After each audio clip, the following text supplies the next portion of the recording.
Zamadalankunza zimshanga zasha amagatsha emithi waceza isigalo semithi emkhulu emncane yayiwela sinibingelele ke sinamukele ke phina la wethamele khona i1 KZN TV igama lami ke kuphiwe ngwakwamthembu njengoba sikhuluma nawe ke osuku namhlanje semkhandlwini ke omkhulukazi umkhandlu wesifunda iZululand ke oholwa umhlonishwa ke uKhumalo siyazi ukuthi ke umsebenzi omkhulu onikezwa ke umkhandlu wokuthi ke uhlinzeke abantu ngamanzi into esizele ke usuku namhlanje ukuzwa inhlelo ke ezikhona njengoba sazi ukuthi ke lo mkhandlo osuku namhlanje ke uhost ecishe ke ihambele eziphuma ezifundazweni ke eziningi okubalekile ukuzothekela ulwazi nokuthola nje kabanzi ukuthi lo mkhandlu wenza ngani ukuthi wona ukwazi ukuthi ke usheshise intuthuko ngalolu hlobo njengoba sibona ke ukuthi ke intuthuko njengamanje ikakhulukazi ingqalazinda yamanzi iyageleza emphakathini sifisa ukuthi sikhulume nawe Mashobani ngosuku lwanamhlanje ukubheka nje ukubaleka kwalolu suku nanokuthi kusho ukuthini esibone ke izifundazwe noma ke ihambele eziphuma ezifundazweni ezahlukahlukene zingxenye yalolu suku. Siyathobeka kakhulu besingazi ukuthi sibaluleke kangaka nanokuthi umsebenzi kanti siwenza kahle kangaka. Namhlanje na ke sihoste ithimba elisuke eLimpopo elisuke eMpumalanga nase Northwest. So ke bazobuka ukuthi thina senza ngani sana ama project amahle kangaka siwenza ngesikhathi asinazi inkinga yini senza ngani bezeke ngalokho. Bengizobemukela ke namhlanje bazosuka ke labahambe bawabone ngamehlo onke lama project ngoba kwezinye indawo kuthiwa kukhulunywa amanga kuthiwe kune project ekhona kanti ayikho. Thina sinama project athintwa ngesandla abonakala ngamehlo so ke bazosuka ke labahambe bawabone nakusasa kuyaqhubeka sijabule kakhulu besingazazi ukuthi kanti siyilento le esekhekheni. Mashobane usasho ukuthi nilento ke esekhekheni ngicabanga ukuthi ke abantu baseZululand osuku namhlanje kufanele beyithole into ethi njengoba ke umkhandlu ukhonela ukuthi ke uhlinzeke ngengqalazinda ukhonela ukuthi uhlinzeke ngamanzi ukusukela namhlanje ngempela kulezi indawo ezingabi nawo amanzi singasho sithi Thokola Themba amathunzi aseyokela ngoba i1 KZN TV ihamba izwe lonke ibangelide ngiyafisa bika kuzakhamuzi zaseZululand ukuthi zibekezele njengoba bengisho uyabona ukuthi uma kusuka abantu kude kanje kusho ukuthi umsebenzi siwenza kahle nalabo abangakawacosha amanzi siyabethembisa ukuthi bazowacosha ngoba umsebenzi esinconywa ngawo kuthiwa mkhulu siyathandaza ke nabantu baseZululand abasithandazisa ukuthi emveni kokuba uDDJ esefikile wabona umsebenzi ongaka aphinda sithayisele lenye futhi imali ukuze sigijime lo 3033 esithi abantu bayo bese bawathola bonke amanzi siufishanishe singafiki lapho ngo2030 noma ngo2029 abantu bebese bewathola bonke amanzi siyathemba ukuthi izakhamuzi zaseZululand ngoba zikhonza uNkulunkulu ophilayo sizophumelela. Yabona ke mbukeli njengoba ngeke ngakutshela ngathi phakathi kwezinto ezothi zenzeke osuku namhlanje sikhuluma ngokuthi ke siyohambela cishe ke nakuma project la khona ke umkhandlu iZululand ngempela ke wenza isiqiniseko sokuthi ke abantu bakule ndawo ekugcineni bayakwazi ukuthi ke bahlinzekwe ngamanzi futhi nje not just amanzi kodwa sikhuluma ngamanzi ke ahlanzekile. Yabona ke mbukeli njengoba sezezagqoka ngalendlela sekusho khona ukuthi ngempela sesihambe safika la khona okufanele sicophelele kakhulu into ethinta ke ezokuphepha njengoba ke sila khona sisemandlakazi water bulk scheme la esikhona khona okuyenye ke yeindawo ngempela ke umkhandlu waseZululand othe kufanele ukuthi umphakathi ke uyibone ukuze kubonakala ukuthi ngempela sekuyisikhathi sokuthi ke sithi Thokola Themba amathunzi ke ayewukela kodwa siyafisa ke mbukela ukuthi sesikwenzile lokho siphinde siqhubeke ke nabo esithe sakwazi ukuthi sikhulume nabo ikakhulukazi ngoba sikhulumile ke nomnumzane uMosiya okuyena ke uacting MM kuona ke lo mkhandlu waseZululand naye ke futhi ke asimthole sithi abakhulume. Ayikho into emnandi ngokuthi abantu bezobukela kuwe. Umsebenzi ke osuwenziwe izwe iZululand mkhulu kakhulu warrante ukuthi ama province amathathu azobukela kithi ukuthi senza kanjani lokho kukhombisa ukuthi izwe lonke liyabona ukuthi kukhona okuhle esikwenzayo. Umsebenzi ke lo ongenziwe ithina kuphela umsebenzi hlanganisa ikakhulukazi ama structures onke kahulumeni ngoba ukuphumelela kwethu kwenziwa ikakhulukazi iDepartment yaka Water and Sanitation ukuba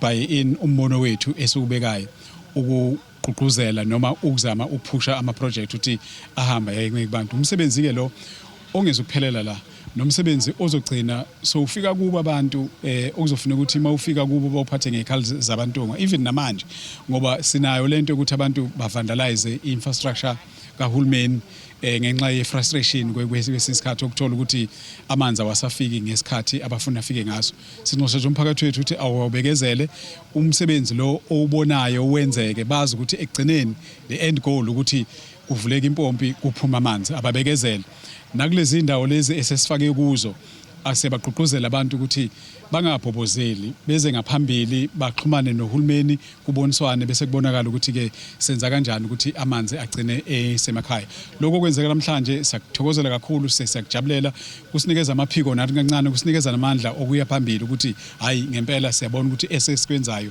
kuyiliko lokho kufanelekile uma ngabe uhulumeni omkhulu ezoqoqa ama province amathathu eze nawo la ezobukela kithi. Wona ke mbukeli njengoba sisaqhubeka nokuthi ke sikwethulele lona ke uhlelo esulwenza la emkhandlwini ke iZululand District Municipality siyafisa nje ukuthi sisho sithi ke umholi walomkhandlu umnumzane uKhumalo ngempela ke usitshelile wathi wenza isiqiniseko noma lo mkhandlu wenza isiqiniseko sokuthi umphakathi wakule ndawo ngempela ke ekugcineni ukwazi ukuthi ke uthole ke amanzi ahlanzekile. Siyafisa nje ukuthi ke sibonge ubuholi bakhe ukuthi ngempela benze isiqinisekiso sokuthi ke umphakathi wakule ndawo seZululand ikakhulukazi nezinye ke indawo eziseduze ziyakwazi ukuthi ke zikwazi ukuthi zihlinzeke ngamanzi ke ahlanzekile. Siyafisa ukuthi siphinde siqhubeke sikhulume naye ke uMashobane kulona ke lolu hlelo njengoba kukuningi athe ke wasicaphnela khona ikakhulukazi okuthinta lona ke lolu hlelo esingalo namhlanje siphinde simthole naye sathi ke abakhulumi kuliqiniso ngishilo ngathi isiqubulo sethu sithi umuzi impompi udaba lwemali yilo olusikhathaza kakhulu okunye nje engikucela kakhulu kuba izakhamuzi zaseZululand zikwemukele sizothi masifaka impompi sifaka amamitha siwafakelani lawo mamitha ngoba kufanele sazi ukuthi amanzi angakanani adliwe la ekhaya ngoba siba nenselelo yokuthi kuthiwa amanzi ayalahleka sihlanza amanzi angaka kodwa amanzi esiwanikeza abantu kuthiwa mancane lokho bese kuba ubufakazi bokuthi amanzi ayalahleka endleleni so ke siyethemba ukuthi izakhamuzi siyacela ukuthi izakhamuzi zaseZululand nibambisane nathi njoba nenza uma sikufakela impompi ekhaya sifaka imitha sizobona ukuthi amanzi usebenzisa amanzi angakanani nalabo futhi esebewacoshila amanzi impompi siyakhuleka bawasebenzise kahle bawonge bangawamosi kungatholakala nje amanzi echitheke egcwele igceke ngoba lokho kusuke kunabantu abalimalayo abangasawathola amanzi ngicela sibambisane ke ukuze iZululand yayizolo ingafani neZululand yakusasa. Mbukeli ke ngempela asiphinde sikubalule ukuthi phakathi kwezinto ezinkulu ezithe zenzeka usuku namhlanje ukusho ukuthi njengoba sike sasho enkulumeni sikhuluma naye ke umhlonishwa uKhumalo ukuthi cishe ke izingxenye eziningi zalelizwe ziyingxenye yalomhlangano namhlanje angithi lapho suke sikhuluma ngokuthi ke izifundazwe esingabala isifundazwe iMpumalanga sibale isifundazwe iLimpopo siphinde sibaleke isifundazwe iNorthwest bathe nje abehle ukuthi bazothekela ulwazi okusho ukuthi into enkulu nomsebenzi omkhulu owenziwa ke ilomkhandlu la kufika khona ukuthi ke phakathi kwezinye zezingxenye zezwe bafise ukuthi bazobona ukuthi umkhandlu waseZululand wona ke ukwenza kanjani lokhu ke okwenzayo. Siyafisa nje ukuthi siphinde siqhubeke sitholeke izinkulumo esithe saba nazo osuku namhlanje kuseyilona uhlelo abakho. My name is Resumati Mate. I'm the DDG for Water and Sanitation Services from the Department of Water and Sanitation, which is the National Ministry. I think one of the reasons why we are here, one of our mandate nationally as the Department of Water and Sanitation is to provide bulk water supply to the district municipalities. Zululand, together with Umkhanyaku, the district, are some of the district municipalities that are benefiting through our regional bulk infrastructure grant. So what we've been doing today here, we brought along with us the provincial head of Mpumalanga, provincial head coming rep from Limpopo, our water board in Limpopo, Lepelen Northern Water. We also invited our provincial heads in Mpumalanga and some municipalities as well as Northwest. The main reason is that when we looked at how the district, like Zululand District Municipality, has been implementing this bulk or cross-boundary scheme, it is actually one of the best implemented projects in the country. And the reason why we came is while this scheme has started many years ago, back conceptualized in 2001, to take water from Jozini across the two districts for about 30 kilometers of pipeline. The project was moving in a snail approach, and people have been long waiting for water. Now, since 2022, the department made a decision that these kind of projects that are quite old, they need to be accelerated. Isikhathi esikuso noma isizini esesikuyo politically ichaza ukuthi kuzoba nokhetho lo hulumeni basekhaya. Silindele ukuthi kube neteleka eziningi esaziyo ukuthi zizobe zingakhandwa imiphakathi nje, kodwa kuzobe kunenhlese yepolitiki enkhona. Ngenhlanhla kethu la eZululand si nalaba okuthiwa ama community liaison officers abahlala khona emphakathini abagada umphakathi uthukhala ngani.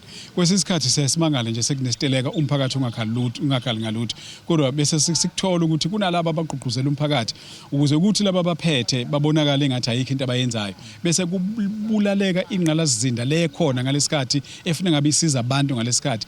Lokho kuyasilimaza kakhulu, kuyawulimaza na umphakathi ngoba lokho kusho ukuthi masiyofuna imali sesibuyele emuva, asayi phambili. Siyaqhuquzela umphakathi wethu ukuthi awukhule njengamanje, awubheke isikhathi esikuso bese uvikela inqandasizinda. Akusiyeka uhulumeni lenqandasizinda eyomphakathi, awayiphathise okuyekhali zabantunga ukuthi labo abaqhuquzela imphakathi ukuvandalize i-infrastructure yabo njengohulumeni, ngoba yibo uhulumeni umphakathi baba reporte. Sesinayo nophiko ngaphakathi kumasipala la ku reportwa khona izinto ezinjalo. Inamba zakhona nje ngamaviki azayo sizozifaka kuma social media, umphakathi wazi ukuthi lezo zinto uzireporta kanjani. Nakuwa ama CLO siyathemba nakuwa ama council ukuthi umphakathi uzozireporta lezi zinto zifike kithi, sisebenzisane nabomthetho siziqede sizinqande ngoba zibuyisela umsebenzi womphakathi emuva. Mashobane, sifisa nje ukuthi singaphambili sikudedele sithi nje elakho lokugcina ungalibhekisa emphakathini waseZululand. Ngiyafisa nje ukuthi izakhamuzi zaseZululand zibambisane zibe munye, njengoba sesizoqala manje silungiselela ukhetho oluzayo. Abantu bavamise ukuba nembono engafani. Siyacela ukuthi la iZululand thina sibe nombono wodwa ngoba sonke sifuna intuthuko, sifuna iZululand yayizolo ingafani neZululand yakusasa. Ngakho ke ngibafisela okuhle konke. Ngiyafisa ukuthi laba balala bengadlile ngathi uNkulunkulu angasisiza balale becoshile okuyethunjini ngoba sinenkinga yokuthi amathuba emisebenzi awekho. Siyabonga. Mbukeli ke sekuyileso sikhathi ngempela ke sokuthi ke sifike emaphethelweni ke alo uhlelo, kodwa asisho kakhulu sithi siyabonga emkhandlwini ke iZululand ukuthi ke usimeme sizoba ingxenye ke yalo mbungazo kanjalo ke siphinde sibe ofakazi bomsebenzi omkhulu kangaka nalasibonela khona ke lo mkhandlu ukuthi ke ube isibonelo ikakhulukazi ke ezweni lonke ekuthenini ke wona ukwazi ukwenza ke umsebenzi womphakathi ngalolu hlobo. Sesihambele ecishe zonke ke indawo okuyizona ebekade ke ethe uMashobane ngempela ke osungulela namhlanje siyokwazi ke ukuthi siyibone, sikwazi ukuthi siyivezele nawe mbukeli lapho ngasekhaya ukuze ngempela ke ube ufakazi ube ingxenye yosuku lwanamhlanje. Siphinde futhi ke siubonge umkhandlu ke iZululand ngokuthi ke ukwazi ukuthi ubeke abantu bawo ke phambili ikakhulukazi ke uma kuza edingweni ke ethinta ke intuthuko yamanzi. Mbukeli ka igama lami ke nguphiwe ngokwamthembu besithi abakhulume sila kwaNongoma ke esila eZululand. Sibonga kakhulu ube ingxenye yohlelo ukusukela eqaleni kuze kushayile isikhathi. Ngivumeleni ngiguqe sonke sizothi sisukuma zobe kusoluzayo. Inkosi inibusise.